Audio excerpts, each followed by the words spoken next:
Testing 1 2 3. Testing 1 2 3. I'm like 15 minutes late. I'm sorry. I was trying to get the stream set up. I'm still so new to this, so I apologize. I'm gonna try and let the people come in. I'll try to give them like 2 to 3 minutes. And like I said, I know I'm super late.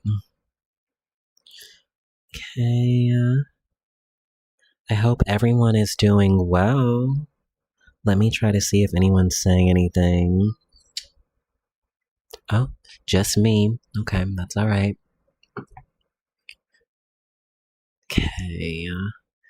So while I let the people kind of come in, I guess I'll kind of like talk about what I plan on covering in this video. So I thought it would be really interesting to start using the live streams to maybe follow up on some things that I may have missed in like my my videos that I post throughout the week. Sometimes it may be new topics. There is going to be a new topic in this one, but it's more so just like a follow up in regards to homophobia just kind of running rampant throughout our community, and just another kind of example of that. But I'll kind of let the people kind of come in. Let's see what people are saying, if anyone's in here. I know people probably think I fell asleep. I'm so late. How is everyone? Okay. We'll give it about 1 or 2 more minutes, and then I am going to go ahead and start.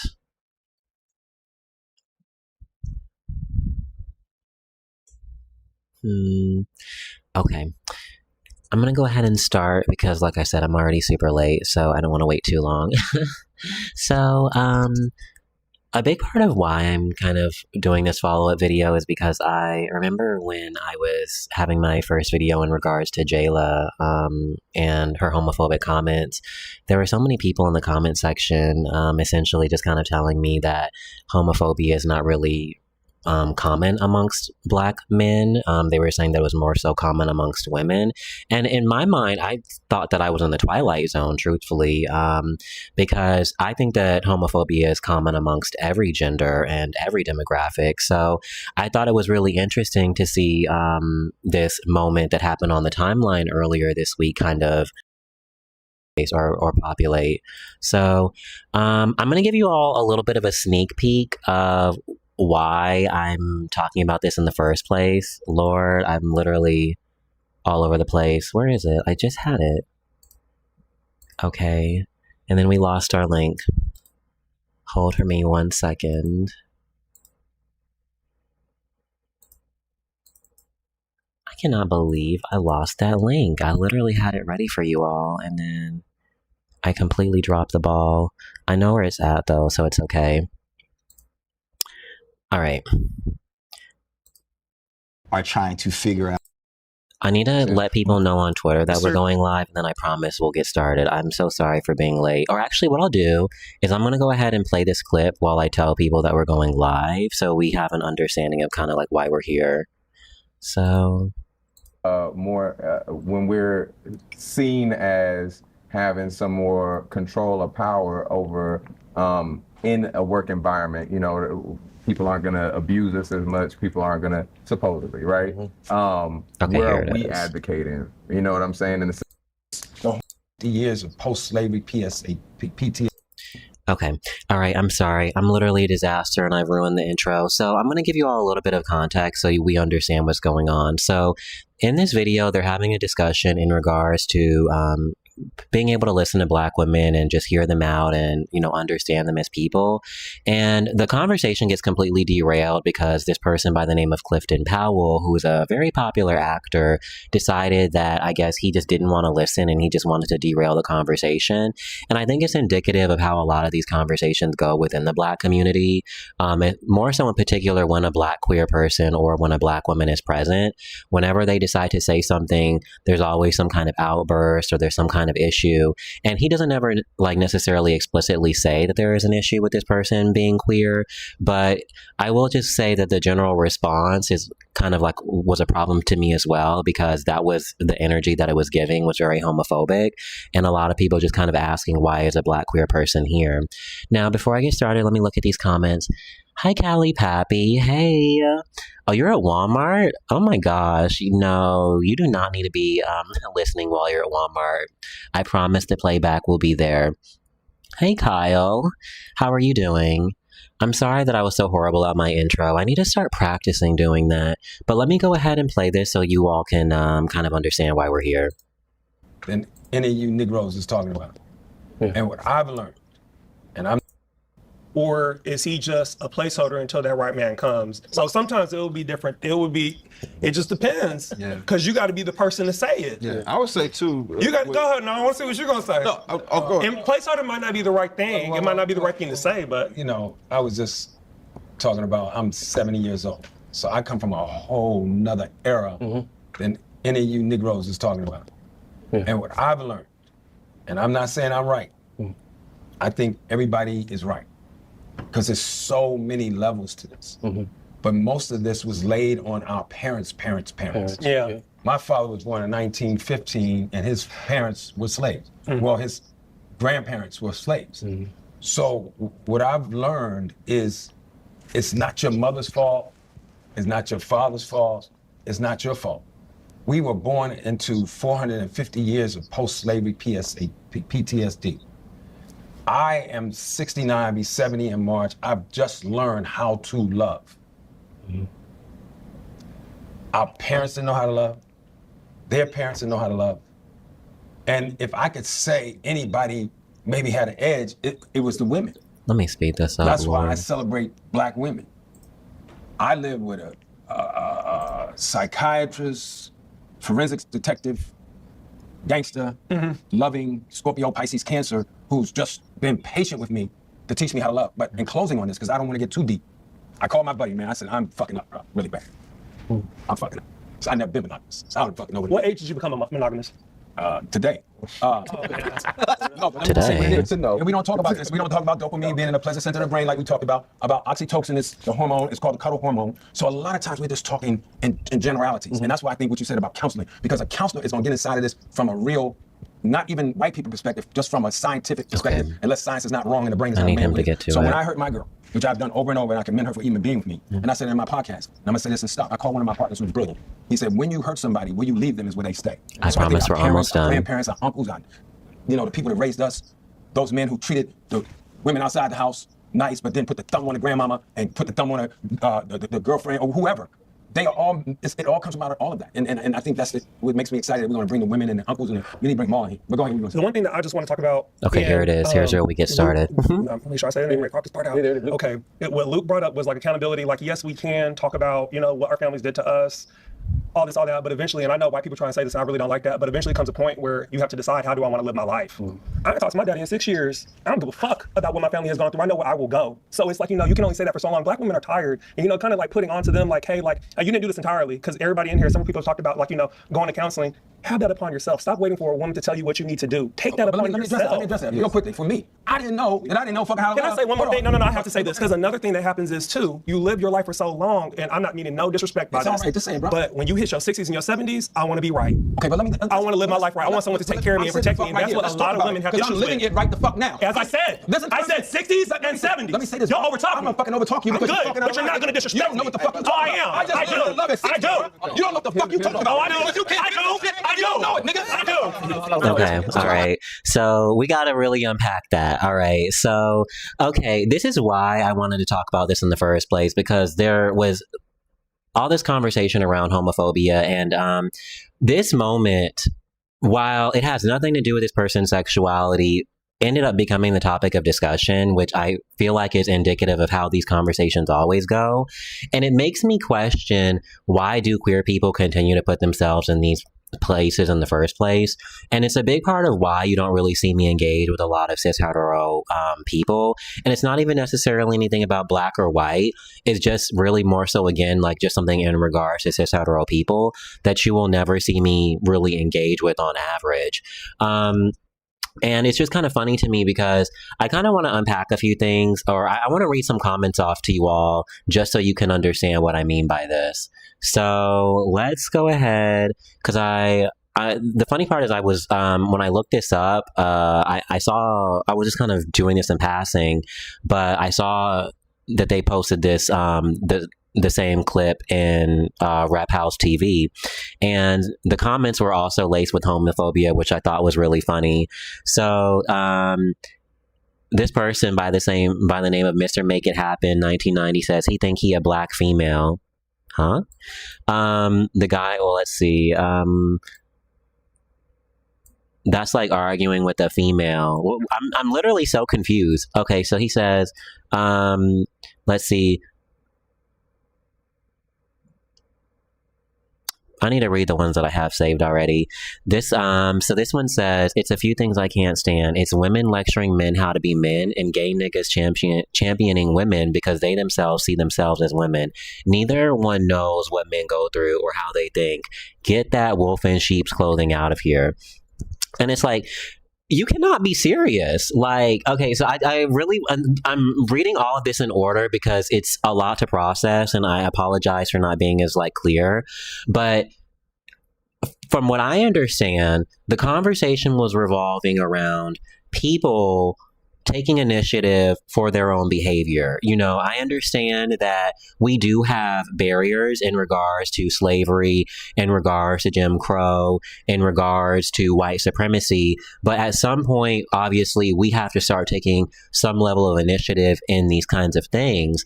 And that was literally all this person was saying. But for some reason, I guess, I don't know, people seem to think that he has some kind of initiative. Like, it wasn't even necessarily even something layered in regards to gender. Let's see. It says, we are trying to have a conversation about the tension between men and women. They don't speak from experience. They have no foundation to stand on. People be too scared to say it. Oh wait, well, I don't know why he said that. I had so many good ones, and now I'm like all over the place. Oh, she said, who invited him to the table? Okay. She said, this person says, by the name of Bass Bugsby says, you can't have this kind of conversation with gay niggas around. And I'm like, what are we doing here? And this is why you don't really see me engage with a lot of cis hetero people, more so in particular cis hetero men, because this is the type of energy that it typically gives. So when I hear people coming online saying that that it's predominantly women that push these things, I don't necessarily agree. I think that there's an issue within our community that's happening, and this is just how I've always felt. Let me go ahead and read the comments. Callie Pappy says, he sounds dumb. Some straight black men refuse to take accountability for the way they act and treat women. I agree. And I think that a large part of it stems from the fact that a lot of them come from single parent households where they were led by black women. So in a lot of these cases, they feel like if, you know, a black woman isn't necessarily, you know, holding their hand or leading them throughout life, that they can't figure it out. I'm like, why do you need to figure out or be told to go to counseling or X, Y, and Z? Like, why does it take you to get to 70 years old for you to understand this? And it's like, this is what I'm saying in regards to like just a level of unproductivity that we're putting in our community, is that a lot of them, like I said, they're very reliant. And, you know, the thing is, the black women do lead our community. I think no one is going to deny that. And I think that their behavior, or more so his behavior in particular, is really indicative of that. Scotty Saturn says, I been knew how to love and don't blame my family or white people for nothing. I know I don't necessarily understand that either. Mulatto says, hey Barbie, hey, how are you? Callie Pappy says, how is he almost 70 years old, barely learning how to love? He's done no work throughout his entire life. And this is what I'm saying, is like, they would much rather focus on somebody's sexuality rather than actually like listening to valid points. Let me read some other comments. I should have put them in order, but again, I'm sorry. This person says everyone is focused on the fact that the light-skinned dude might be gay rather than the older generation having issues taking accountability when they may be wrong. Life is a learning process, and you don't know what you don't know, but acknowledge that when you know better. And it's like, you know, I think it's so funny because if we really look at the engagement, like they're talking about how I think the biracial man was getting rowdy, and I don't know about you all, but let me just really replay how the interaction popped off. You didn't do this entirely, because everybody in here, several people have talked about, like, you know, going to counseling. Have that upon yourself. Stop waiting for a woman to tell you what you need to do. Take that upon yourself. Okay, so we listened to you talk for about 5 to 10 minutes. No one interrupted you once. And then the minute this person starts talking, I'm literally like talking within 10 to 15 seconds of this person trying to make their point, you've already started to interject. Why? Real quickly, for me, I didn't know fucking how to. Can I say one more thing? No, I have to say this, because another thing that happens is... Okay, and then when he tries to finish his point after you rudely cut him off, let's see what happens. You lived your life for so long, and I'm not meaning no disrespect by It's this. all right to say, bro. But when you hit your 60s and your 70s, I want to be right. Okay, but let me. And then it's like, again, why the fuck are you talking? Like, you're 70 years old. Like, how did you get through life? And this is crazy to me because I didn't know that he was... I want to live my life right. I want someone to take care of me and protect me. I didn't know that he was a famous actor either. I was like, how are you an actor? Like, let me tell you, I really was blown away. I thought this was just some random, you know, senile old man basically just being annoying. And that's what a lot of women have to... Sorry, literally just being annoying. But it's like, why are you talking? Like, this person is trying to make their point. So let's keep going. I'm living it right the fuck now. As I said. And then we're dropping F-bombs. So, okay, you cut me off. Then when I tell you that I want to try and finish my point, you don't let me do it. And then you drop F-bombs. But let's just go back to the comments. Let's go back to the comments, because this is what I'm talking about in regards to why people don't want to engage in a lot of these conversations. Where is it? Instagram. Okay, there we go. She says, the dude he arguing with is definitely zesty. Okay, like, this is what I'm talking about. Like, what are we doing here? Like, you know what? And I'm sorry. Look, I forgot to tell people that we're live on YouTube. I mean, on Twitter. Lord, I'm literally disaster. He's talking about this. The dude we're arguing with is definitely zesty. He says, this is why you don't let women in the men's locker room. Like, I'm sorry, but if anyone's acting like a bitch, it's this dude right here. Like, you sitting here saying the F word, you can't let people finish. I mean, you're rowdy as fuck. Like, what are we talking about? Like, and this is what I'm talking about. They're so quick to call someone zesty or say that someone has energy behind them. And it's like, you're the most combative person in this argument. I mean, or in this conversation. No one was getting rowdy with you. So it's like, I don't understand it. I don't understand it. Mulatto says, damn, what I walked into. Traditional magician says, I'm so confused. It is confusing. I'm like, I don't understand the escalation. Like, let this person finish their point. Why are you saying the F word? And truthfully, I don't think that the mixed person or the mixed boy would have even really gotten upset had he not said the F word. If you say the F word to me, yeah, we're going to get it on and popping. I'm not going to let that slide. Mulatto said he gagged him real bad. He did. He says he just became monogamous that day. Like, okay, why are you on the panel? So, you know what? Let's just go all the way back, because you know what? I meant to really do this from the very beginning, but I forgot to. That is such a great point, and let me go ahead and show you this picture or this collage that I made because I was feeling really petty, and we need to go ahead and have a conversation. Okay, so let me go ahead and show you all.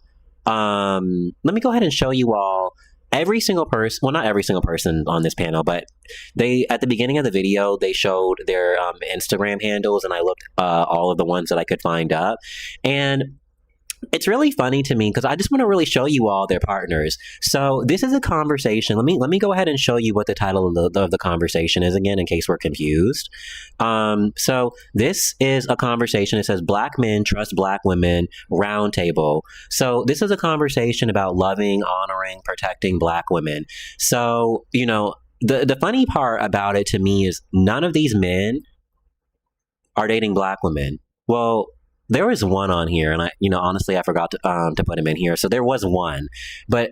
And I'm sorry I pivoted so randomly, but I just got really like irritated that I didn't start off this way. But I'm sorry. Like, are these black women? Am I tripping? Am I tripping? Because this is what irks me the most about this conversation is or why I don't engage with a lot of cis hetero black men, because the basis of the conversation is never even accurate. You all are not you all, let me stop. But this is a conversation in regarding honoring and loving black women. So at the very least, I would assume that the majority of the men on the panel would at least be, I don't know, dating them. But it's like, okay, so let me go ahead and I wish I could do my pointer, but y'all can't see my pointer when it's with this picture. But I'm so upset I can't do my pointer because I was going to get really extra. But yeah, you all get the point. Everybody on here is lighter than a brown paper bag. And I'm like, I don't understand why any of these people are here. And it's like, we're having the conversation with the wrong people. Like, and this is why these conversations can't go anywhere. They don't care about black women in the first place, so they don't care enough to have these conversations appropriately.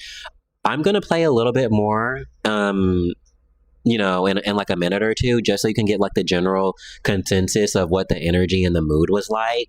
But it's like, why this is why I'm like, I don't understand why they want to engage in these conversations so badly, because it's just like, it's performative to me. And then, let's also talk about another thing too. I'm sorry I'm bouncing all over the place, but we got to talk about Keith Lee, because you all see him in the thumbnail, right? Let me put the thumbnail back up.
Oh, Lord. Oh, my God. The mic cut off. My goodness gracious. Okay. Thank you for letting me know that.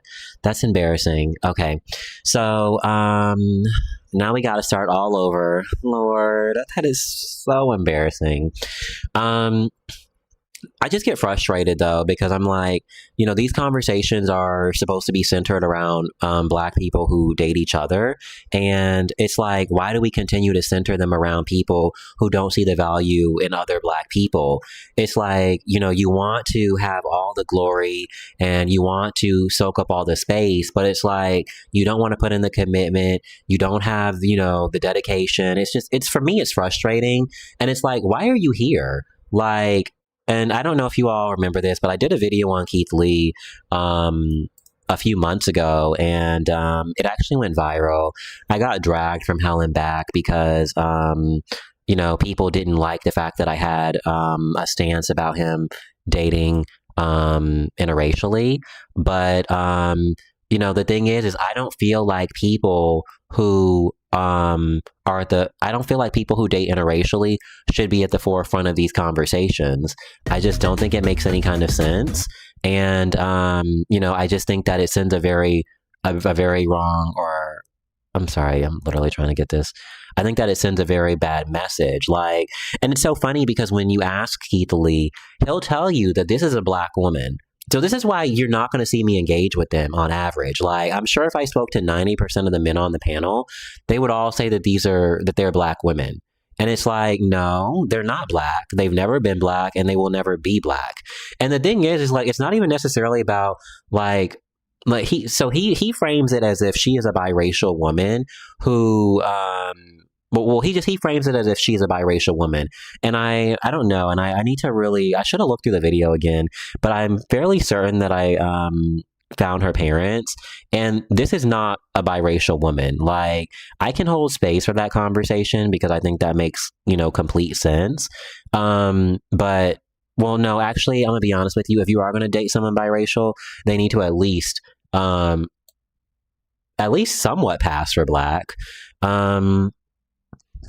Okay, so let's see. Yeah, I'm tired of these pro-black people propped up and they have non-black partners. Like, it's just so disingenuous to me and it frustrates me so badly.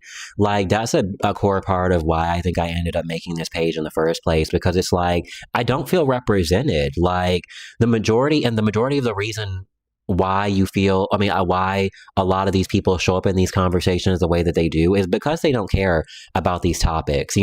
Clifton Powell, he doesn't care about black women. He can come in here and he can derail these conversations, and he's going to go back to, let me go ahead and show the screen. He's going to go back to, she may be mixed with black, but she clearly does not present as a black woman, is my point. Like, no one is going to be walking down the street and be like, oh, this is a black woman, or this is a black adjacent person. Nobody's going to do that. And I think that, for me, that's where the frustration lies. It's like, what are we doing here? Why are there so many people holding these conversations who are just not able to, to I don't even know the word, to practice what they preach, essentially. And let's see. Scotty Saturn says, and that's nothing against interracial couples and black mixed people. Yeah, I agree. I think that, for me, I don't even necessarily, I'm not even bothered at the fact that, someone may date someone mixed or, biracial or white. But when the majority, or when the overwhelming majority of our black activists are dating non-black people, like, it's a problem. And when the majority of them are leading these conversations, it's also like, it doesn't feel productive to me. Like, there's so many black men who actually date black women. Like, why are these the people who are like our front runners of these conversations? For me, I don't necessarily care if you have a following, and that's one thing you're going to see on my page is I'm going to try and have people on here who are not well known, and who may not have large platforms. I want to have people on my platform who've been in relationships, like, and that's another thing that irritates me too. Like, either they're dating someone who is not black, or they're single, and the guy who's facilitating the conversation is single. And I'm like, I'm happy that, I guess he wants to have these conversations, but still, it's like, why are the majority of these people who are discussing these topics not in relationships with black women or black people? It's like, that should be a core part of or a requirement, essentially, in order for them to be able to have these conversations. Let's see. Yeah. Oh, Callie Pappy says, I'm biracial. I understand what you're saying. Yeah, and I'm glad that you don't feel any type of way towards it, because for me, I'm like, again, I don't care. If someone dates someone who's biracial, again, I really don't. But I'm like, okay, where are our people who actually like date black people? And here's the thing, and I want to throw in a caveat. And at the very least, if you're going to date someone biracial, like, why do they never pass for people who are black? Like, there's so many biracial and multiracial people who have Afrocentric features that never seem to be at the forefront of these relationships. Like, it's always somebody who is, lighter than a brown paper bag, has a certain type of hair texture, has a certain type of eye color. So for for me, it just is irritating, but I'm not going to keep going on a tangent. But yeah, for me, I just think it's funny. And I'm going to play a little bit of the clip so you all can kind of see the people in here, because I don't understand it. I'm like, why did we invite these people? And I want you all to see their ads and stuff, so people can, because people are going to come on here and say that I'm lying or that I'm misrepresenting what's actually happening, or that like I only put the pictures of the black men who were in relationship with white women. And that I'm telling you, that's not how I do it. That's not how it happens at all. I literally, I will say I did forget to put the one person in there who was in a relationship with a black woman, so I apologize. But there was one, and I'll try to stop on him when I can. But let me see. I want to go to where they show their ads so you all can kind of see. Or here it is. Okay. Buy into that. These are all things that don't allow. Lord, can I go back, please? Let me turn this down too. Okay, and we're gonna just literally go through them one by one because it's gonna irritate me. So he's got a white woman. So he's got a white woman. He's the one that's in a relationship with a black woman. So I will say that he's got a white woman, or I don't know, a mixed woman that's not passed for black. Not because all black women are right. He's got a white one. Because all black women deserve to be heard. The main thing is trusting black women. Him too. Him too. Be able to love them the way they need to be loved. How do y'all think about He's single. I'm the protector. You know what I'm saying? How do we build that? Patriarchy is not good. The shit stuff that He's got a white woman, or supposedly biracial woman. Him too. He's got a white one. So I'm like, what are we doing? That's how I'm gonna make my wife feel safe. She wants to know. I don't know. Yeah, he's the one that had a black partner. You can't be a natural protector. You are the one that's causing harm. A lot of men don't got shit to contribute. If you can't even commit marriage to a motherfucking woman, what makes you think that she wants to commit to having a baby? The reward for being disciplined is the outcome of what makes Him too. What makes men be able to understand. I think we wanted something here. And I'm just like, if the foundation is already just so foul, like, how are we supposed to move anywhere? Like, how are we supposed to move forward? Like, people don't even want to address the fact that the foundation is the problem in the first place. Like, the majority of the people in this conversation aren't even dating someone black. So are we not going to unpack that? Like, in my opinion, that should be the first question in regards to any of these conversations. Are you dating someone black? And if not, why? Because I don't understand why you want to be a part of this conversation otherwise. And, you know, again, like, I'm not saying that it's not important to have conversations in regards to listening to, you know, black women who are like our sisters, or black women who are, you know, are maybe like our coworkers or things like that. But for me, I'm just like, I think really this is a conversation clearly framed around relationships. So the majority of the people should at least be in relationships with black women. I don't think that is unrealistic to ask, but I don't know, maybe it is these days. Callie Pappy says, agreed. If you're going to be in the forefront of black community and preach pro-blackness, a requirement should be your partner is black, or at least present black if they're biracial. I agree. Dumbest roundtable ever. I agree. Most of the table consists of entertainers. Who is this conversation for? You know, that's what I'm saying. I'm like, why don't we have black men on this panel who like are like actual, you know, like plumbers, or, you know, lawyers, or people who are actually in relationships and like, you know, deal with the black community? Like, why do we not have them on here? Like, this is very performative, and it just is very ridiculous to me. There was one other point that I had, and then I want to go to one of the next topics, because I do not plan on going on tangents forever. Okay. So one thing that really just kind of stood out to me that I thought was really funny was, one of the general consensus was people were upset that there was somebody who was biracial or not black on there. And I'm like, okay, so I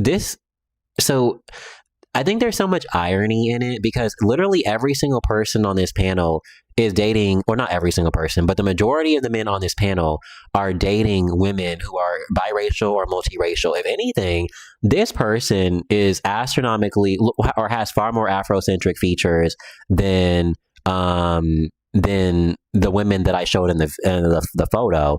So as to why the fact that they feel like this is a point of contention doesn't make any sense to me. And it's like, why is this the focus when the majority of the women that you date look like, female versions of this? It makes absolutely no sense to me. And it's like they were saying like, they're trying to tell them how to live the Black identity. And it's like, okay, but you don't have any issue when these women dominate these conversations in reverse. So it's like, what's the harm in having someone who is biracial or multiracial be a part of these conversations, And it's like, if that's the framework that we're going to go for, if someone like Cardi B is Black, if someone like, and Evelyn Lozado is Black, then why can't he be Black, right? And I think it is more so in regards to intimidation. I think that it drives a certain level of competition as well, because, I literally got lost track of my mind. Let me go to the comments. I'm sorry. Let's see. I guess the entertainers get checks, but I don't know these people. I agree. Milk Cat Dog 333 says, I got here late. I know you did get here late. Does anyone want to talk about Tyra, or we want to keep kind of going with this? I did get a little bit sidetracked, but I think that the double standard when it comes to men, or more so masculine leaning people, in regards to who can be Black and who cannot, is always really entertaining to me, because I knew that was going to be one of the first things that they said, was they were going to try to invalidate this person's Blackness. But any other time, like if I were to mention that Cardi B isn't Black, I'm telling you, they would literally curse me out from sun up to sundown. But if I were to say that this person, who, like I said, is very visibly Afrocentric, I'm not going to sit here and say he's the most Afrocentric person on the planet, but like, yeah, I can definitely tell that there's an influence of a Black parent there. I can tell it. For these women, I don't know. Let me pull them back up again, because if they want to have an issue, let's have an issue. I don't know. Oh wait, no, that's not it. Let me get it. Lord, child, where is it? See, I was literally on a roll and now I just lost it. Oh, there it is. Okay, yeah, I don't know. Am I tripping, or because if they have if they have a problem with him, then I think they should have a problem with these women as well. But I don't know. Maybe I'm just missing something. So I don't know. I was kind of wanting to go over a little bit more about the Tyra Banks situation. I missed a little bit about some of the things that I wanted to discuss, and I thought that it would be interesting to kind of pivot, but I wasn't sure if y'all wanted to move on to that now. Oh yeah, Catwin B, they said, I remember Black Panther incident. They didn't want a light-skinned dude playing him. That is a great point. I'm telling you, I have never seen so many of them come out in droves and understand that all of a sudden there is a distinction between a lighter skinned person and a darker skinned person, and why it's important to understand that.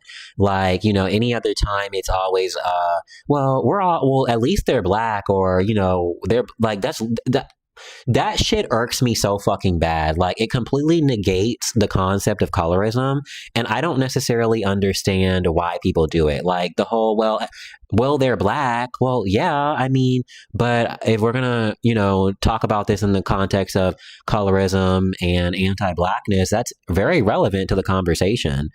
So it's just funny to see how a lot of them kind of pivot when it is somebody who, is more so of a masculine leaning figure in regards to someone who is a more so, feminine leaning figure. And you kind of see that play out in the gay community as well. Like if it's like a bottom, or if it's like somebody who is more feminine, then they're more likely to go ahead and lean into calling them Black. But if it's, someone who is a little bit more muscular, a little bit more not leaning in that kind of like direction, then all of a sudden they understand that there's a differentiation. Let's see. Scotty Saturn says, no matter what skin tone, what kind of question is that? I'm not even gonna lie to you, I already missed or I forgot what the question was. So if you can remind me what we were talking about, Scotty. That would be great. Jazzy 6137. Hey Jazzy. I don't know, you typed 11, but I guess that means hi. Hey. Deck Fadam says, Barbie, do you consider the likes of Rihanna and Beyonce black? They're the same skin tone as a lot of the partners of these men, or do you consider them mixed? That is a great question.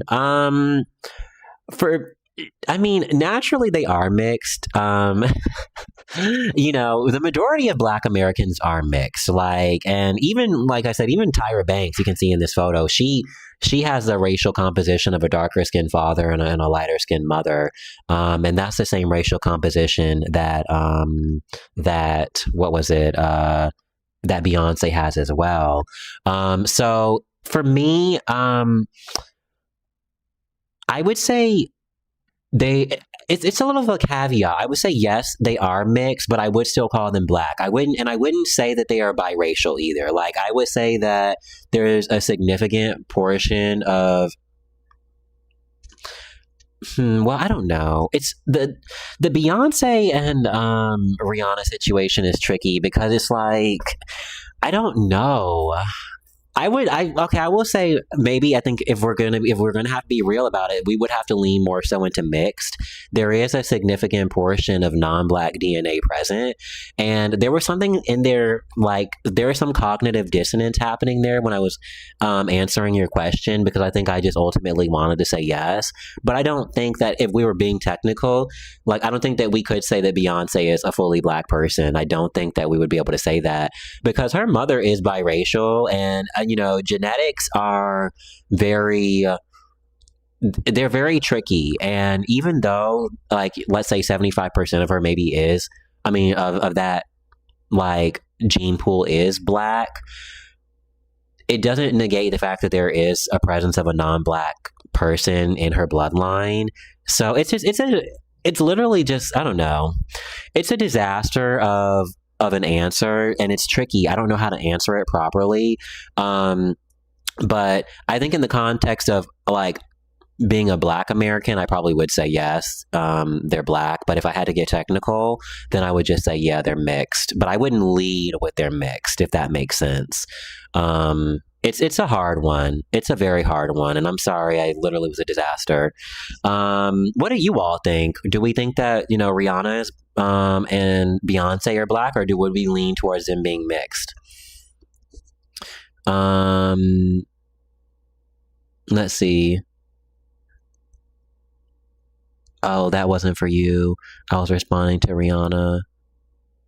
Let's see. Oh, I see what was happening. Okay. I'm not gonna lie. I think it is a good question. I won't lie. It's tricky. It's tricky. I will say. Scotty says they are light-skinned Black women. They are not mixed. I will say again, it's tricky because again, I do understand that Tina Knowles does have a non-Black parent. So like it is hard to just like confidently say no. But I respect everyone's opinions. Motion says, I think it's safe to say that they're still racialized as Black. I still agree with you. I agree.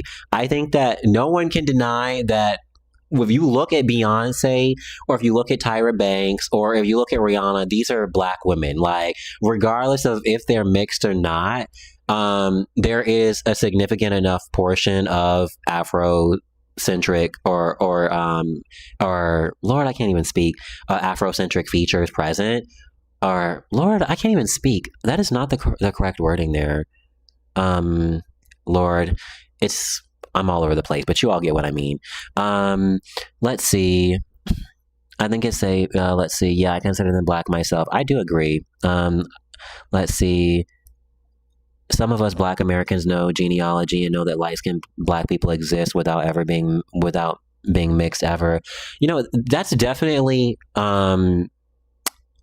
two things can definitely be true. I will say that is very much a possibility. For example, there could just be two lighter skinned people because there could be two lighter skinned people and they could have somebody who pops out like Beyonce, or they could be, you know, medium brown people and pop out someone who looks like Beyonce or Tyra Banks. I think that actually is Tyra Banks's racial composition. She has two medium brown parents, and she popped out very, you know, light skin. She has light eyes. So, you know, I think that there's room for all of that. I think it's a tricky situation. So I totally agree with everything that you all are saying. Let's see. Tina Knowles has a Louisiana Creole ancestry, which includes African, French, Native American, and possibly European roots. Let's see.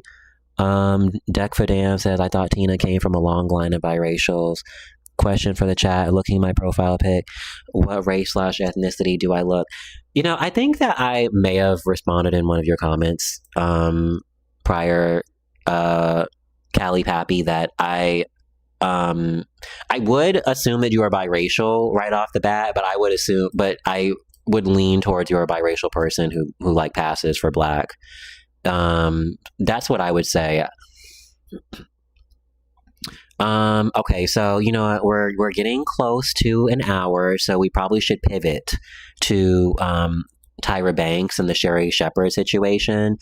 But I want to go ahead and just kind of like in conclusion, finish this one out. I would definitely not recommend watching it. I didn't feel like the video was productive. It kind of goes like how most conversations go with a lot of black men. They don't want to listen. They want to be very combative. Anytime somebody offers a general, you know, point, there's someone there derailing.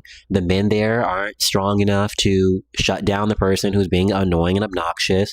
So, you know, it's just why I don't necessarily ever engage in those kind of spaces. Like, you know, not only, like I said, is someone going to be typically like very obnoxious, but then the men within that space are not going to check them. And I'm like, I don't have the time for it. So I don't want to deal with it. And I'm honestly shocked that he didn't say something homophobic. So, you know, that's a surprise to me, but I guess, you know, we're kind of starting to get somewhere. You know, and I would love to be able to have these conversations with more cis hetero black men, because I think that they are important. But I think for right now, these conversations need to be really had amongst each other. Like, I don't understand why we're still at a point where we need to be discussing if someone needs to be going to counseling. I think that, like, really we should be discussing, how are we going to build? How are we going to protect? What organizations are we going to put together? How are we going to, you know, put our platforms together? Like, that should be the conversations they should be having. Like, you know, in 2026, talking about going to counseling, like, that's not productive to me. Like, and I don't think that you should be rewarded for it.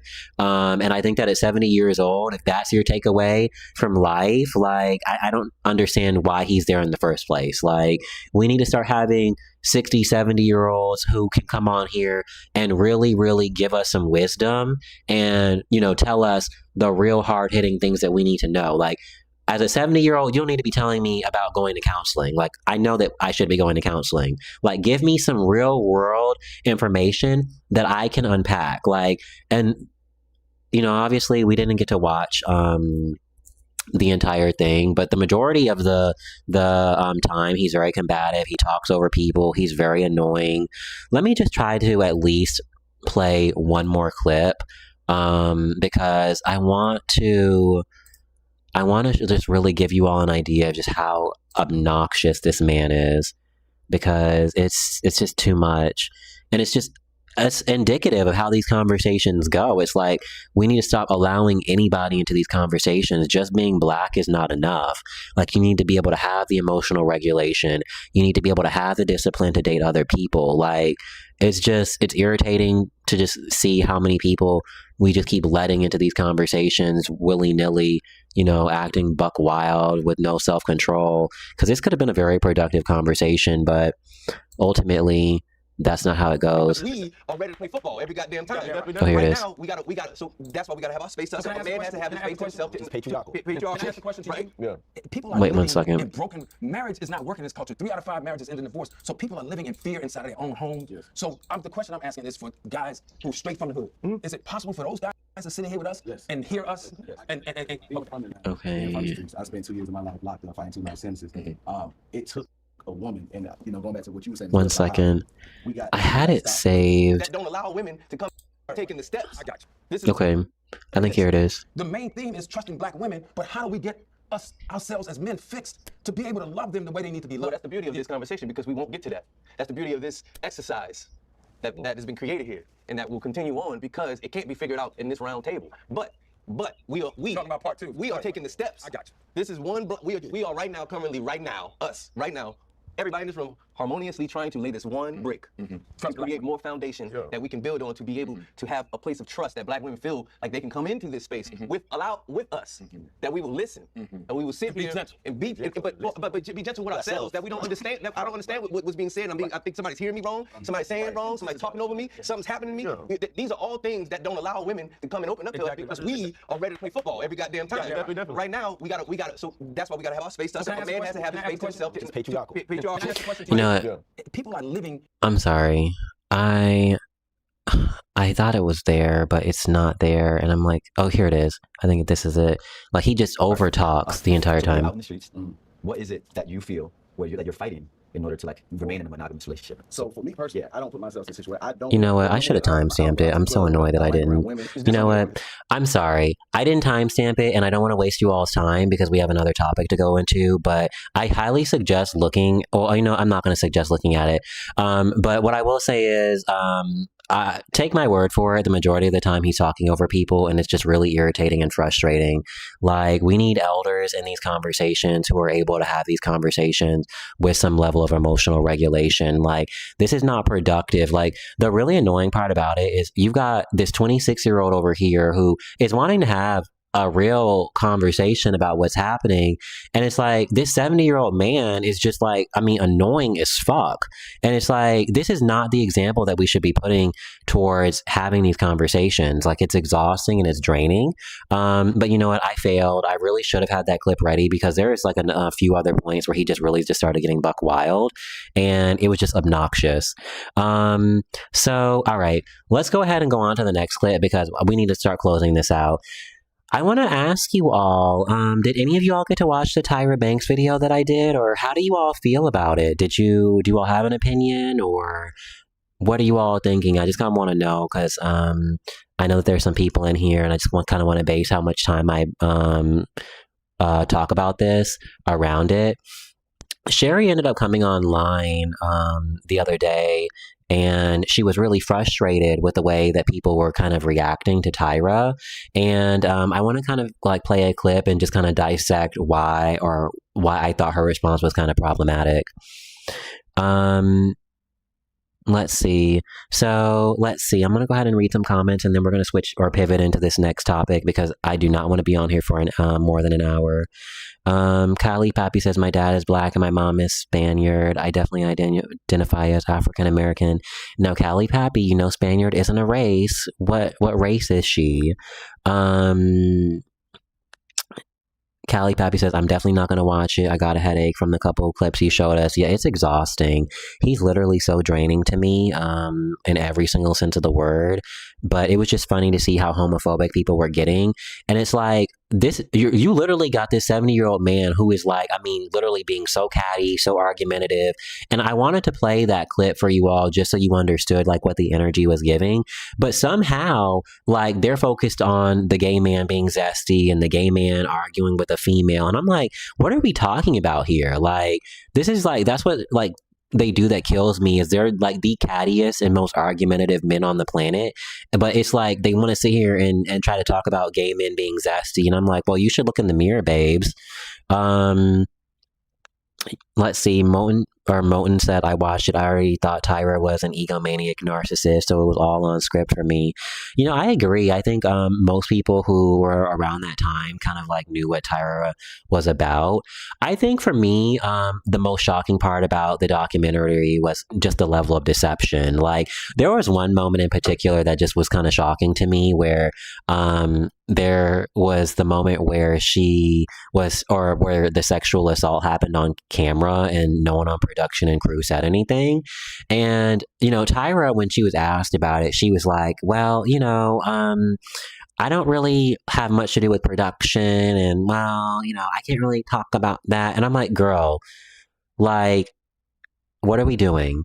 you are the main person who talks about how she talks about how every single scene in America's Next Top Model does not get approved unless she puts it in there. So this is the thing, regardless of if you were, in the room, regardless of if you, didn't know about it until later, that's not the point. Like, you decided to air a 18-year-old girl getting drunk and then sexually assaulted on camera. And it's like, when someone asks you about it, you're like, well, I have no involvement, or I don't know. Like, and it's like, what are we talking about? You have an executive producer, and it's like, it just didn't feel authentic to me in the slightest.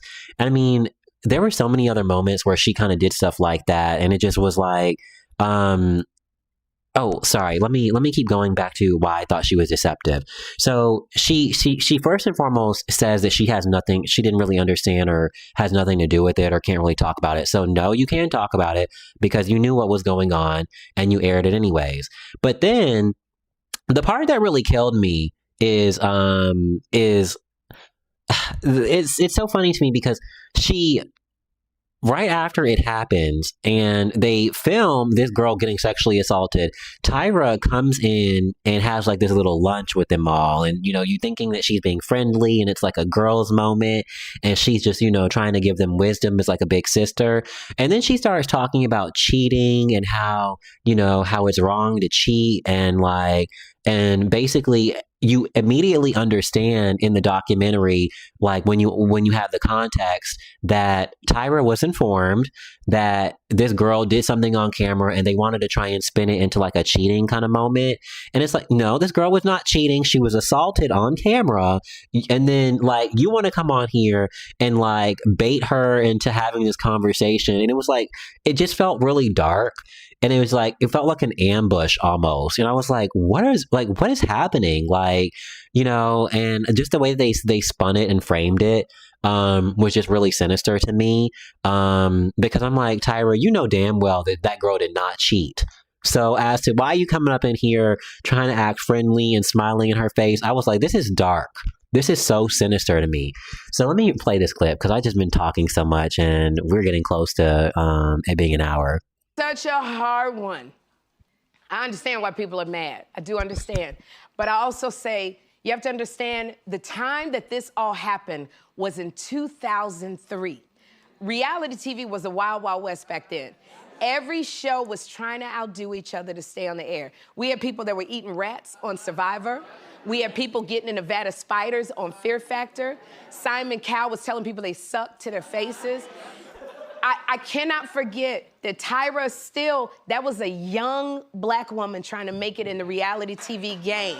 Like it just, now we have a plethora of TV shows. We're not naive to what goes on behind the scenes in reality shows today. So we're trying to compare a time today that we know a lot to a time when there was nothing like this show on the air. We're not taking into account the battles that this black woman had to fight just to stay on the air for other people to come on the air. Okay, so, here's the thing. I don't disagree that it was a different time. And here's the thing. I don't think that anyone disagrees that what happened during that time was wrong. The problem is that Tyra is taking little to no accountability to her part that she played in the situation. It's like, okay, the thing with Survivor, she's talking about, people signing up to eat rats and things like that. Like, in the video that I posted, I make it very clear that the premise of America's Next Top Model was to guide people to becoming models and help them propel their career. They did not sign up for them to be filmed, being sexually assaulted on camera.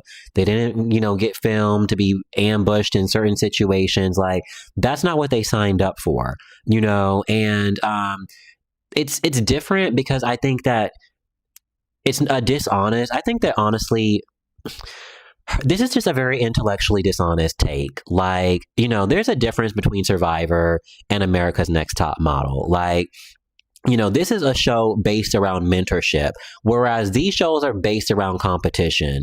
It's also not bringing people who are from what I understand, the majority of the people who were on shows like Survivor or shows like, wait 1 minute. You know what? I'm sorry. I got sidetracked. Lord, let me look through these comments because trying to talk and go through these comments and do the screen is still like so perplexing to me. And I'm not very good at it. Hey Kevon, I didn't know you were in here. Sherri says defending Tyra is not shocking to me. She's such a bird. I agree. Let's see, what is Sherri saying? It doesn't matter. Tyra has to take accountability. I agree.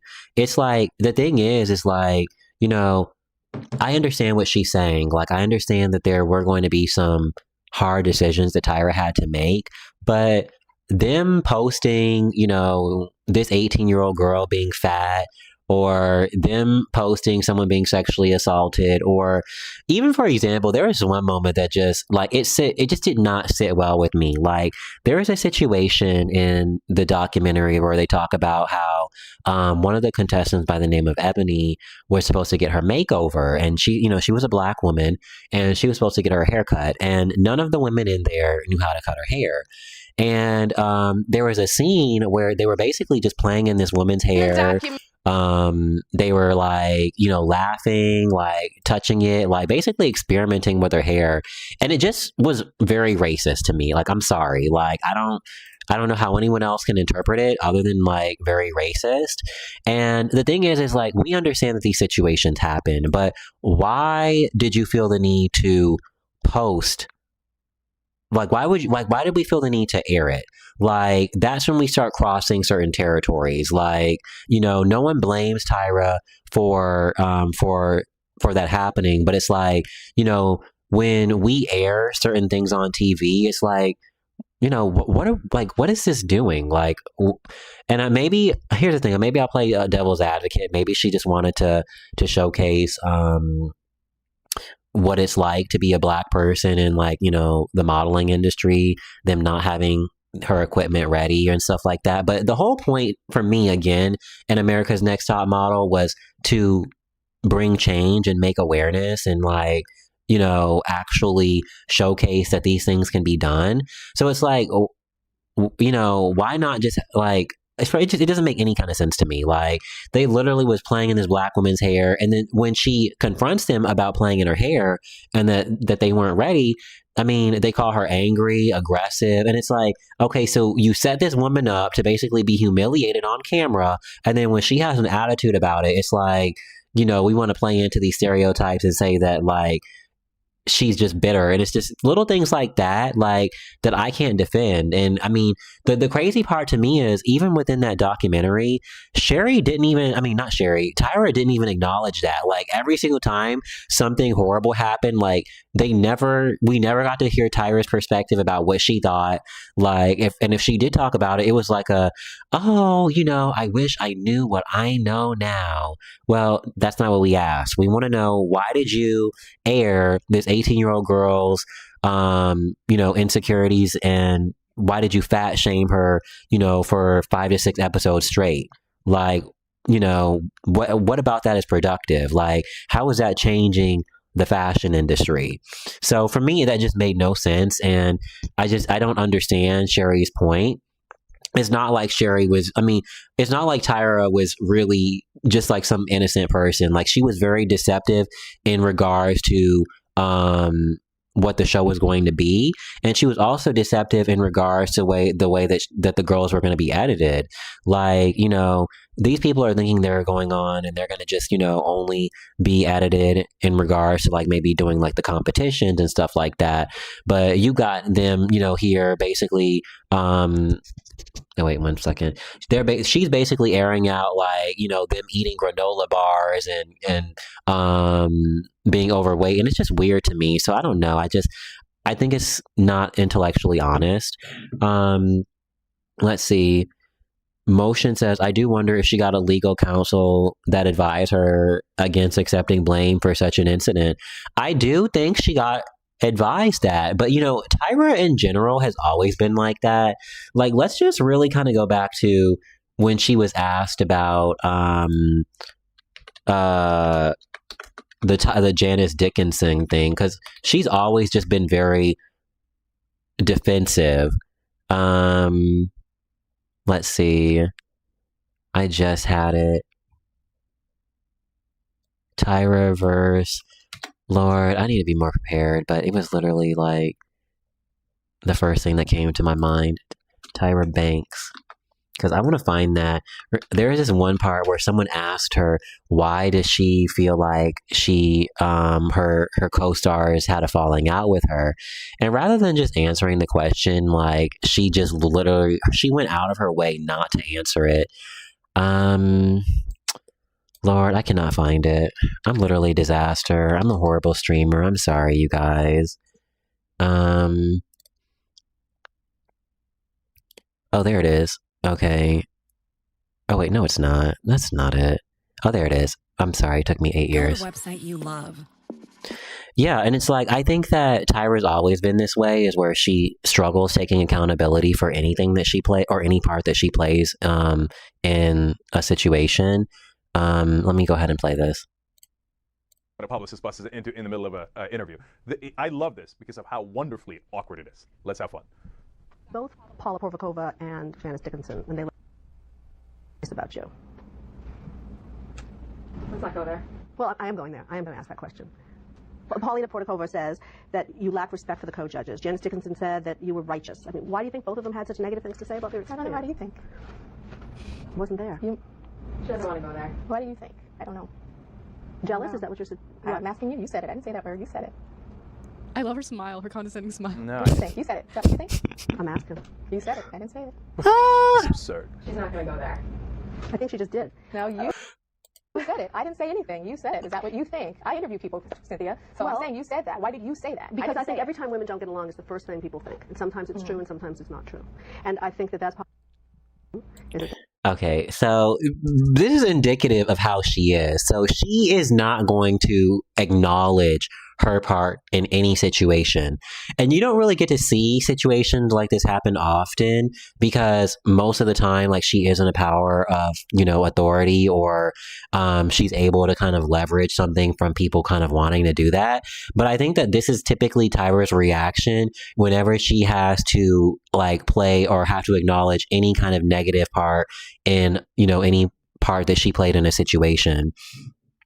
Let's see. That's why her show is getting canceled. Yeah, honestly, I mean, she definitely missed the mark there. Like, I was not with her on that one at all. I think that she should have held Tyra accountable. Like, and the thing about it with Tyra is, like, we can admire and respect her and look up to her, because in the video that I made about her, she is a huge inspiration of mine, and I love me some Tyra Banks. But I'm not going to sit here and pretend like she didn't play a part in a very, very negative situation. I mean, there's so many things in that documentary that she could have really kind of helped either change or avoid, that she just kind of continued playing into. And it's like, at some point, you can only kind of blame other people before, before we kind of start looking at you as a problem. It's like, if you don't feel like this is right, stop agreeing to do it. Like, no one is forcing you to be there. Like, if she, because the way that Tyra tries to go about it is that, someone else was forcing her hand to do these other decisions. And I'm like, at some point you have to put your integrity, before the money. And that's not what she ever decided to do. She just kind of kept going and going and going. And that's why I don't believe that it was some other person kind of just like, guiding these decisions. But I truly believe that she was in charge, and she just does not want to take accountability for letting or creating an environment for these situations to happen. Callie Pappy says, whether they happened yesterday or 20 years ago doesn't have an expiration date. Tyra, in my opinion, showed no growth, and she just deflected. I agree. The way she won't even acknowledge Jay Manuel really irks me. That's another part. I'm like, she will not acknowledge. Like, even in the interview, like, that was just another moment where she's just like, she refuses to just discuss or like say anything in regards to something that may have went wrong. And it really just goes to how much of a control freak she is. My cat dog says, I'm sorry, I know she's a lot, but I did find Janice to be iconic. She was fucking crazy, LOL. Yes, let me tell you, I love me some Janice. She literally would tear those girls a new one. Let's see, Callie Pappy says, truth be told, reflecting back now, I think Naomi Campbell wasn't as bad as Tyra made it to seem to be. Tyra gave narcissistic. I agree completely. I don't think that Naomi was accurately portrayed in the way that Tyra did. I just think that Naomi probably was the person who was going to challenge her on her narcissistic behavior. So that is probably why Tyra is so traumatized, because she's not used to people kind of, putting her in her place, or at least matching her energy, or being able to match her energy. She's so used to, being the HBIC for, lack of a better term. So when she had to interact with Naomi, it was a whole different ball game. I think Tyra and Naomi are problematic for different reasons. I agree. I definitely agree. Okay, so let's go ahead and start closing it out. I want to go ahead and finish what Sherri said, and then I want to listen to the J. Manuel, or I'm going to listen to what her co-star said about it. They said no network wanted to pick up the show except UPN. Everybody said no. As a woman who has pitched a bunch of shows and tried to get her own talk show, I understand that. Let me tell you something. I bet you if Heidi Klum had shopped the show around and every model looked like Gigi Hadid, it'd have been picked up immediately. Immediately. There's a lot of stuff that we did not know back then that would not have happened if this show aired now. People are blaming Tyra for allowing them to cut a black woman's hair wrong. I remember that when they cut the girls from New York and she was bald and they cut it, she had bald patches. We didn't have the sensitivities behind the scenes back then that we do now. Nowadays, if you have a black talent, they make sure to get black stylists. That's what we had to fight for, to get.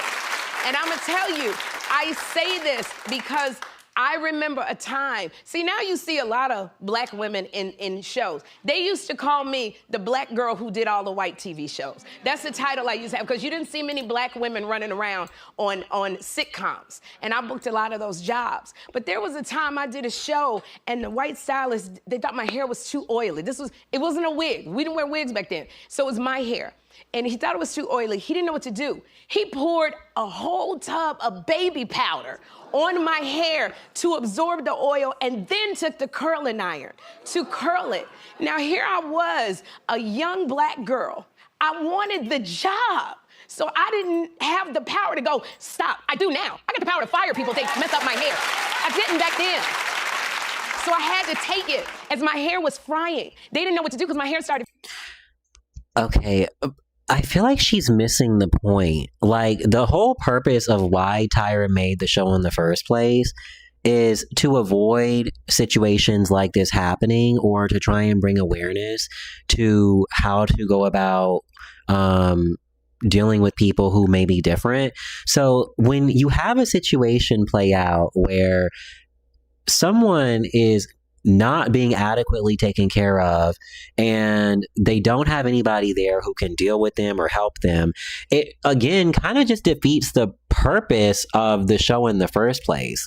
Like, and I don't know if she understands that or not. Like, and it'd be different if Tyra just like based the show around, like modeling, but Tyra specifically on several occasions said that she wanted to try and pioneer or be a pioneer for other black women. So it's like, as to why she's not understanding why people are upset is just kind of irritating to me. It's like Tyra sold herself to be a very specific type of person. The whole reason why I think people champion Tyra so much is because, she said that she put so much emphasis in trying to prioritize black women. But it's like, when you see these little clips and you're like, she can't even get a black hairstylist. And then when they do get and then when someone tries to speak up, she, chastises her. It's like, Sherri, like, two things can be true. Like, yes, I understand that, there were not hairstylists back then, but the whole purpose of the show was to be able to create scenarios where you can show people how to properly do these things and have black hairstylists who are adequate to do this. So it's just like, I don't understand Sherri's point of view. It's like, I don't know if she understands what Top Model is about. I don't know if she thinks that people just went on there and like, just like, you know, play jump rope or something, but that's not what the show was about. Like, they wanted to try and bring awareness to plus size women and things like that. But then every single time they had fashion shows, they never had clothes that would fit them. Like, Sherri, like, what are you talking about? Like, that's not, like, you know, someone is plus size. So let's put two and two together, okay? Because like, I hate to even have to do this, but you know, someone is plus size, is coming to your event to walk on your show. Yet you don't have any kind of alternations, you don't have any clothes that fit them, and then you film it and basically put them in scenarios where they're being humiliated, where the clothes are, you know, popping, you know, basically, or the buttons are popping out the back. And it's like, girl, like, I don't know how much more simple I can make it. Like, you have a black contestant. I mean, is it that complicated to get someone who knows how to do black hair? And that's what I'm saying. Like, it's like, for me, when you pitch the show to be something like that, there has to be a certain standard. We can't just sit there and be like, oh, okay, like, yeah, she did this, or, you know, X, Y, and Z, and that's okay. You know, yeah, we can understand that she messed up, but it's like, you know, there has to be a certain standard to these things. Let's see. Claymore says, ooh, I made it to Alive. Hey, Claymore, how are you? Yes, you made it. We are getting close to closing. I'm not gonna lie. I'm getting a little bit tired. I'm not gonna keep going with the Sherri thing. She kind of just goes on tangents for a little longer, just like kind of doubling down on what she's saying. And I think that really we kind of just have to stop with this parasocial relationship, or stop feeding into parasocial relationships, because ultimately, while I think it's important to protect black women and you know, really understand that they do have it hard in the industry, there was a lot of black women who were exploited in this situation.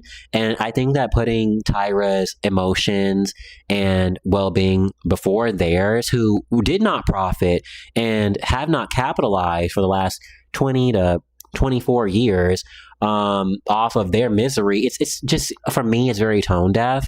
And it's like, you know, for me, I think that Tyra, if I were Tyra and I were going forward with Cycle 26, which is the main reason why I think she ended up doing that documentary in the first place, I would try my hardest to include these girls in some way, shape, or form.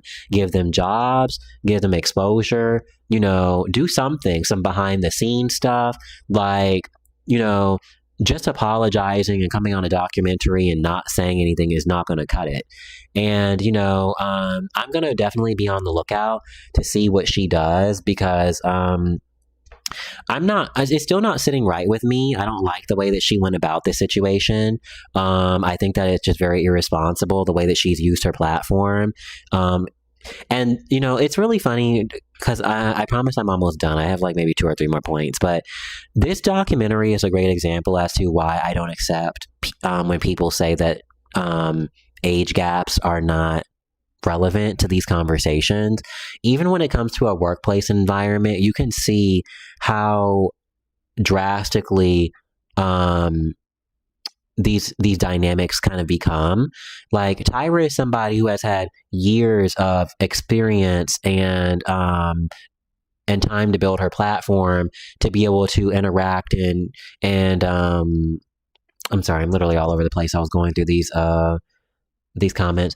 Yeah, Tyra has had so much time to accumulate money, resources, wealth, intelligence, fame. And these are girls that are straight out of high school. So when you put them in a situation where, you know, they have to defend themselves, or, you know, they have to say no, or, you know, for example, Danny was told to take her tooth out, you know, they're not going to respond in the same way that someone who is like 25 or 26, or hell, even like, you know, 23 would respond. Like, it's a very, very irresponsible power dynamic. And I think that, you know, the way that she's just been able to profit off of all of them without them really getting anything in return is really sad to me. And I think the sad part about reality TV is these people get one check and that's it. Unless you're executive producer or something like that, like Tyra, you're not getting those residuals or, you know, any kind of follow up. So it's just unfortunate. And I really just hate that they really weren't able to capitalize or, you know, profit off of, you know, basically being humiliated on TV for 20 plus years. Let's see. Claymore says, I'm doing good. How are you? I'm good, Claymore. I am tired. I have uploaded 2 videos this week and a live stream. So I don't know where I got the energy from, but I am just happy to be here. And I'm happy to have you all here too. Thank you for all your comments and stuff and keeping me company while I talk and mess up. Catwin B says, wait, why did Tyra do the documentary? In my personal opinion, I try to look when it comes to these things, I try to look at the timing of them. That's one of the most important things when you have these conversations. And I think that her announcing ANTM Cycle 2026 was the core reason why she was there. I think that she knew that people coming forward and sharing their experiences was going to get a lot of traction. And I think that she wanted to capitalize. I think that Tyra is in this really weird spot right now where she's not really doing anything. She's not going anywhere. She's not really booking any projects. You know, she's kind of living off of like the residuals that she did on ANTM. And I think that, you know, now more than ever, we're going into this recession. And it is... it's getting really, really dicey, and you know, people can't really just kind of like rest on that income that they had. So I think that's a big part of why she has decided to kind of get back into the mix. I'm sure y'all even saw Hilary Duff on tour. Like, Hilary Duff has been in retirement for God knows how long.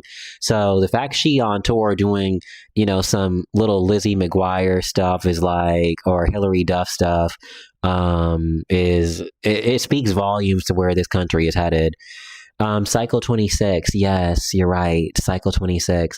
Oh my gosh. One of my favorites, Lux. Lux, hey, how are you? I love your videos. I need to start getting better at reading. I used to read so often, but I don't know. I think I've just been so like preoccupied with this chaos that I kind of just like fell off from it. But love your videos. So you definitely, people need to subscribe to Luxurious Blue if you can. Luxurious Blue says Tyra needs to put Shake Your Body on streaming and promote that with some backup dancers. She does. That used to be my bot back in the day. Oh my gosh. Tyra did used to make some little bangers. Even Top Model had a really, really good intro. So, okay, let's get to the final part of what I want to discuss, the Miss J aspect, because I didn't really get to elaborate much. When I was making that video, I was like so exhausted. I have never put like music to an actual video before. So when I was doing it, it was very nerve-wracking. So I think I missed a lot of the stuff that I normally would have talked about. But let's go ahead and talk about this, because Sherri ends up following up on this with some of the judges from ANTM. Did at a cycle 225. If she did a cycle 25, Miss J, would you be a part of that? Oh, why is it loading? Now she better stop. She better stop. What about you, Nigel? Drop mic. Okay. I mean, look, I think some things are left, you know, are best left as just as they were, right? Okay. And let's face it, as much as it's very easy to criticize that show right now, millions upon hundreds of millions of people worldwide thoroughly enjoyed watching America's Next Top Model. And it's inspired so many women to pursue modeling. It's like all creatives. People across the world, photographers, models come up to us every day. We started this industry because of you. We got into this because of you. So we have to take the good, the bad, the ugly. Remember the positive things. Be kind out there to all the people. Understand you don't understand the full picture. You don't see it. You don't have all the answers. We wish we could explain everything. It's hard for us to even fully remember because it was 20 plus years ago. But is that a yes or no? Would you? So before I even keep going, I think this is so important because, Tyra, yeah, we can rip her a new one. Like, trust me, we can rip Tyra a new one. She definitely played in those girls' faces. She did a lot of cruel things, but the one thing that I can say is that, she made some very, very beautiful art. There's so many incredible moments. There's so many incredible people that came throughout the show. And for me, when they were talking about it, like, Jay Manuel was talking about it in terms of just creatives, I agree. It's not just models. Like, I was inspired by this show so much that I went to school for broadcast journalism. So for me, it's like, it's a very, very, like, I feel like people don't understand its impact and how many, like, creative people really, really connect with it. So that's the one thing that I can give Tyra. I will give it to her. Let's see. Milk Cat Dog says Nigel still got it. Nigel still does got it. I'm not gonna lie to you all. I'm not into white men like that. But I'm gonna sit here and say Nigel's a cute man. Nigel, he's aged gracefully. It's so funny because Nigel was supposed to be the eye candy, and it's so funny to look back on it now, because we're all obviously a lot older. But like, to see him now, he's a little bit older, obviously, but he definitely was the eye candy of the show. Like, you had all these girls going back and forth ready to rip each other's hair off, and so it's just funny to see Nigel so close with Jay Manuel and Jay Alexander, because I think for a long time, you sit there and you're like, well, this is just a TV show and they're just there for a check. There's not like a real connection, but for them to still be so close after so long, it's really, really refreshing. And, I'm happy to see that they've aged so well. Jay Manuel looks great too. Like, love that for them. And, I will say, Jay, she is recovering. She's very animated in this. So I love that. Let me keep going. Is that a yes or no? Would you do it? Yeah, would you do it? Now, you got me all distracted. He does that. He does that really well. He really does. Look at that face. Would you Okay, I'm crying. go back, Mr. J? Well, here's the thing, though. I mean, if we're going to be real, I could ask the audience. You all watched the doc. Look, I don't think I'm getting that phone call. And no shade. I just think, honestly, no, I'm being serious. It's true. It's funny. I just, look, when she does interviews, for years, people go, she doesn't speak about you. That's because I'm on the list of, she's been to the show. It's on a list. She's not allowed to talk about me. People are not allowed to ask her about me. So do you think she's going to ask me back to the show? So I don't have to worry about that, unfortunately. So it'll just be me, basically. Is there anything that you want to get out, clear up, say to the audience who would be watching? I'll start with you, Miss J. I was judged, did a challenge. That's it.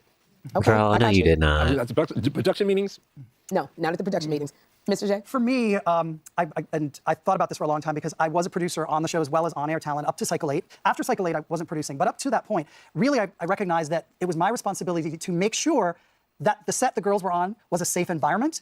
And for the most part, I think I did the best that I could. But I also knew that at the time I struggled with people pleasing. And I wish I was better at drawing boundaries and recognizing that sometimes I would have to flex back at production that was coming back on me and saying, hey, no, this girl doesn't feel comfortable. Like, Kenya's voice in this documentary is essential. And we should have dug further to find out why she was so uncomfortable. It's easy to say in hindsight what you would do. You were young. Yeah, you never very done this young, before either. So I think you got to give yourself some grace about what you could have would have. You just have to. My main See, and that's the answer that I do like. I like that answer. Jay Alexander, she's tripping. I'm sorry. She should have took a little bit more accountability. But I do like the fact that, ultimately, the one thing that they should have all said is that they should have tried to create an environment that was safe for these girls. And that is the ultimate takeaway of it all. Like, it shouldn't be I wish I'd have known this, that, there. No, I should have created a safe environment. I didn't create a safe environment, period, end of story. And that's really what I think a lot of people are looking for. And I think that is the part that really was missing from Tyra's part.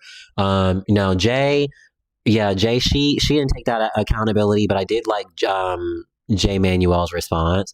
And I did think I like Nigel's response as well. Thing is really just for everybody out there, as I've sort of said already, to really try and act with grace right now and to understand what's happening. We're all human beings. Everyone who was on that show, that Tyra included, Ken Mock, everybody, right? They all made mistakes. Doesn't mean they shouldn't be held accountable. They should absolutely say sorry, try and make amends, do whatever they need to do. And that goes for me as well, right? All of us. But at the same time, it wasn't all done with bad intentions. A lot of it was done really with the right intentions. But So I think that's a great place to kind of end it. I think it's crazy to me that Tyra and Jay are still not speaking. And, for me, that the two things that really stood out to me wasn't even necessarily like Tyra not caring about the contestants.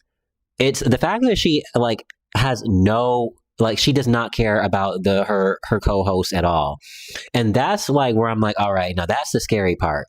These are people that you worked with for, years, sun up to sundown, multiple successful cycles. And then the minute they want to move on to a different project, not even necessarily being rude about it, you cut them off like it's nothing. And, maybe there's something that I'm missing. Maybe there is, but I'm like, damn, that's wild to me that she still does not really communicate with them.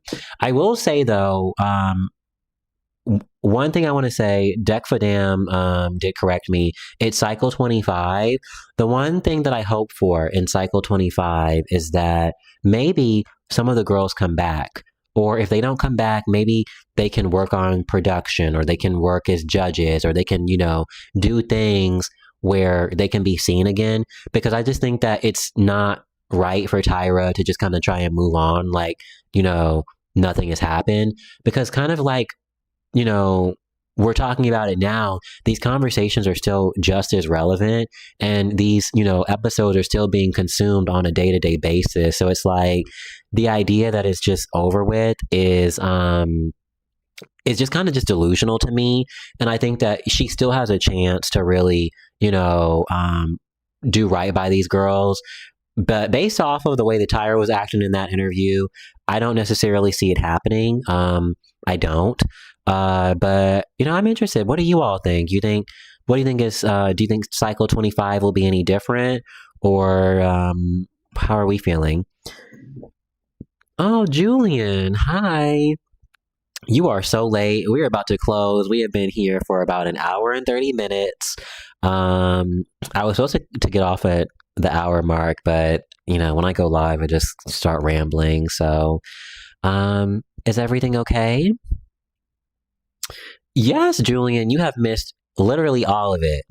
Don't worry though. I'm gonna make sure that I upload the playback a little bit later. It takes so long to upload them. I'm sorry, you all. But I will upload it afterwards.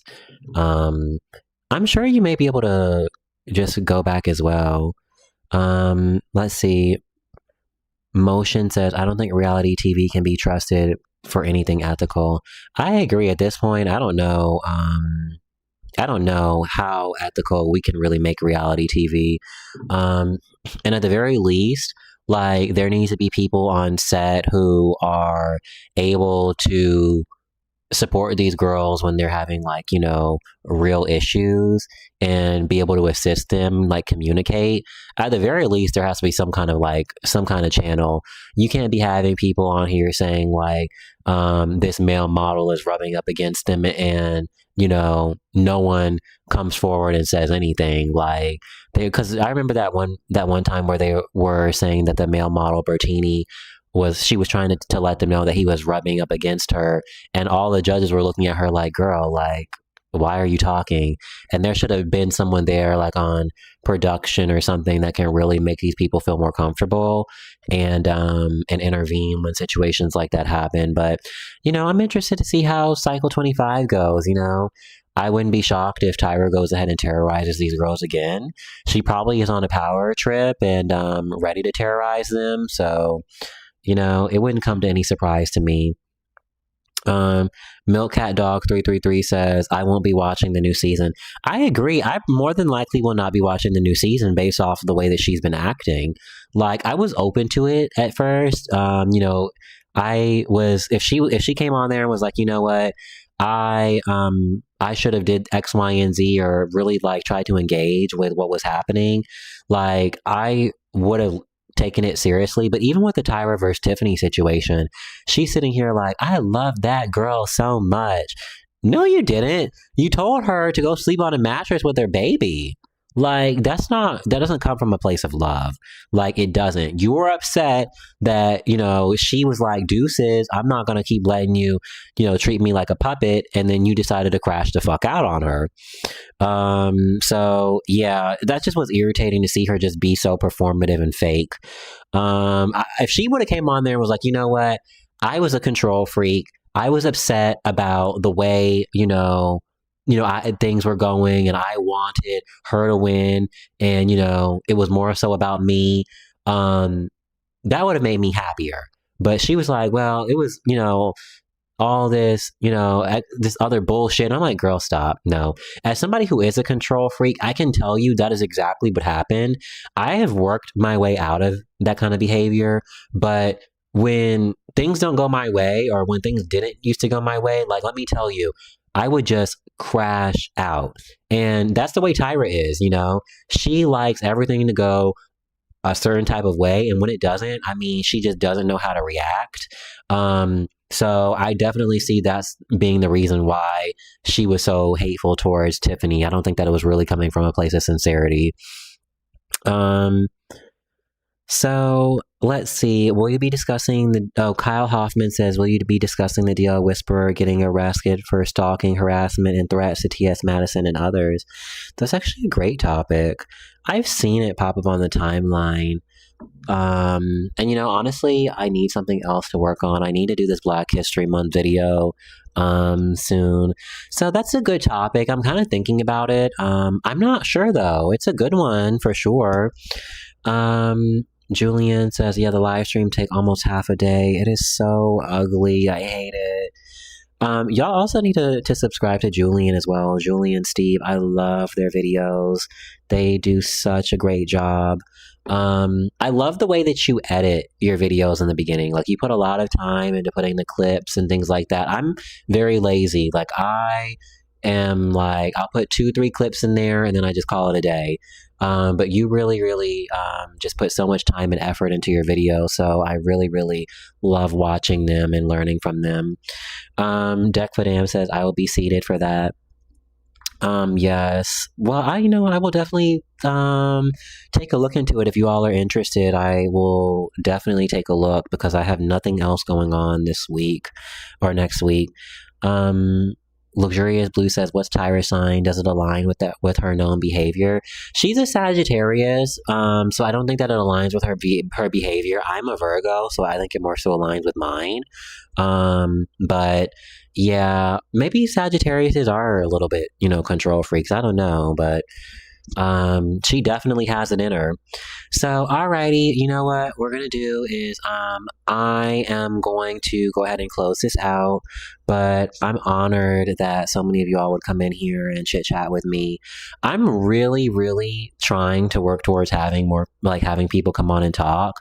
I don't know, I've just been really horrible about interacting with other Black queer creators, and I want to get better about that. So I definitely need to get some people to come on and have some panels and discussions with me very soon. I know I keep saying it, and I'm sorry that I don't do it, but I just think that like I'm trying to get myself acquainted first to live streaming. So it's challenging, but I really, really want to start hearing from some of you all. Like I'm bored of hearing my own voice.